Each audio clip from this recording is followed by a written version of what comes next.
Hello అండి. అందరికీ నమస్కారం. అందరూ ఎలా ఉన్నారు? టిఫిన్‌లు అయిపోయినాయా? వంట మొదలు పెట్టేసారా? నేను రేపు లంచ్‌లోకి రాజ్మా కర్రీ చేద్దామని చెప్పేసి రాజ్మా నానబెడుతున్నాను. ఇవి ఎప్పుడో తీసుకొచ్చాను. చాలా రోజులవుతుంది. రోజులు కాదు కొన్ని నెలలవుతుంది. కొన్ని అయిపోయినాయి, కొన్ని ఉన్నాయి. ఇక ఇవి కూడా వండేసేద్దామని చెప్పేసి నానబెడుతున్నాను. ఇవి 24 అవర్స్ నానాలి కదా! ఎంత ఎక్కువ సేపు నానితే అంత తొందరగా ఉడుకుతాయి. లేదంటే ఉడకటానికి చాలా టైం తీసుకుంటది. కొలత అదేం లేదు. సుమారుగా వేసేస్తున్నాను. ఇవి మహా అయితే ఒక 2 సార్లుకొస్తాయి. ఇప్పుడు కొంచెం ఇంక నెక్స్ట్ టైమ్ కొంచెం ఉంటే సరిపోతుంది.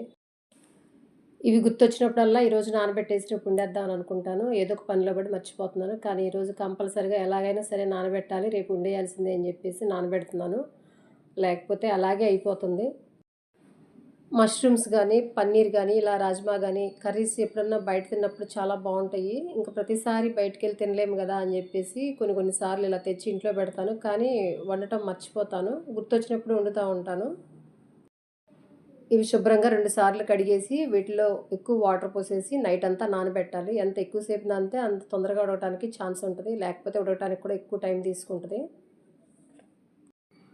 ఇక ఈ గిన్నె పక్కన పెట్టేసి రేపు దోసల కోసం జొన్న దోసలేద్దామని జొన్న దోసల కోసం పప్పులు నానబెడుతున్నాను. 1 కప్పు మినపప్పుకి 2 కప్పుల జొన్నలు.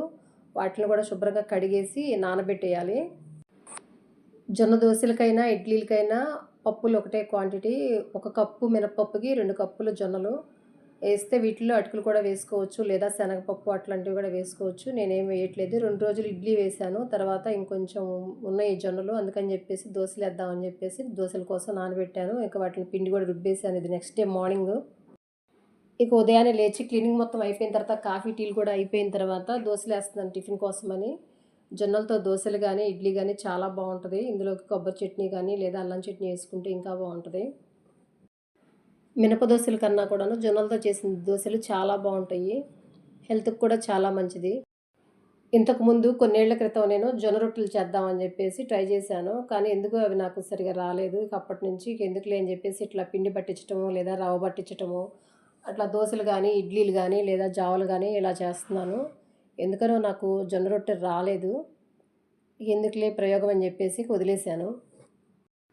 ఈ దోసలు కాలటానికి ఎక్కువ టైం పట్టదు. తొందరగా కాలిపోతాయి. అలాగే మంచి కలరొస్తాయి. Golden brown colour. కరకరలాడుతా ఉంటాయి. తినడానికి, చూడటానికి కూడా చాలా బావుంటది.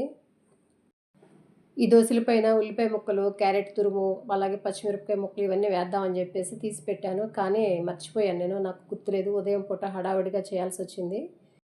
కరకరలాడే జొన్న దోసలు రెడీ అయినియి. వీటిలోకి నేను చట్నీ ఏం చేయలేదు. మామూలుగా టిఫిన్‌లోకి ఉంటదని జెప్పేసి కారప్పొడి చేశాను. అలాగే అంతకు ముందు రోజు గోంగూర రోటి పచ్చడి చేశాను. ఇక ఇవాల్టికి ఇదే. ఇది తినేసి ఇక వంట పని మొదలుపెట్టాలి. ఈ టిఫిన్ తినేసి వాషింగ్ మిషన్‌లో బట్టలారేసి ఇల్లు మొత్తం క్లీన్ చేసేసాను. ఇక ఫ్రెష్ అయ్యి వంట మొదలుపెట్టాను. నానబెట్టిన రాజ్మా ఉడకబెడుతున్నాను. ఉప్పు, పసుపు వేసేసి తగినన్ని నీళ్లు పోసుకోవాలి. ఎక్కువ టైం పడతాయి కాబట్టి సరిపడా వాటర్ ఏసేసుకొని ఒక 10 విజిల్స్ లేదా 12 విజిల్స్ వచ్చేంత వరకు ఉడకబెట్టుకోవాలి. మీడియం ఫ్లేమ్‌లో పెట్టి. అవి ఎంత ఎక్కువ సేపు ఉడికితే అంత బావుంటాయి. లేతే గట్టిగా ఉంటాయి. తొందరగా ఉడకవు.